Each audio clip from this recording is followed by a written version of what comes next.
அம்மானாலே அன்பு தானங்க. பாருங்க, நான் எங்கள் அம்மாட்ட சொன்னேன், "அம்மா மழை பெய்யுதும்மா, இந்த நேரத்தில் ஒரு ஒரு கப் டீயும் ஒரு பஜ்ஜி தின்னா எப்படி இருக்கும்மா?" அப்படின்னு சொன்னேன். எங்கள் அம்மா கொஞ்சம் கூட யோசிக்கவே இல்லை. உடனே கிச்சனுக்குள்ளே போனாங்க. "அம்மா எங்கம்மா போகிறீங்க?" அப்படின்னேன். "அம்மா கொஞ்சம் இரும்மா" அப்படின்னாங்க.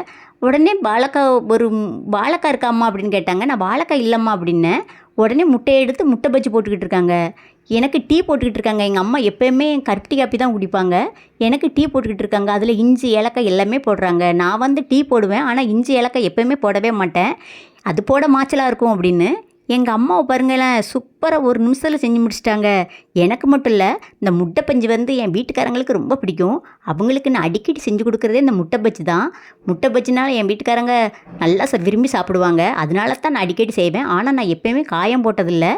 எங்கள் அம்மா காயெல்லாம் போட்டாங்க. "எதுக்குமா காயம் போடுறீங்கன்னா?" "கடலை மாவுனாலே வாய்வுதாம்மா, அதுக்கு காயம் போட்டால் நல்லாயிருக்கும்னு சொன்னாங்க." உங்களில் யார் கேட்ட உடனே இப்படி செஞ்சு தந்தீங்கன்னு கண்டிப்பாக கமெண்டில் சொல்லுங்கள்.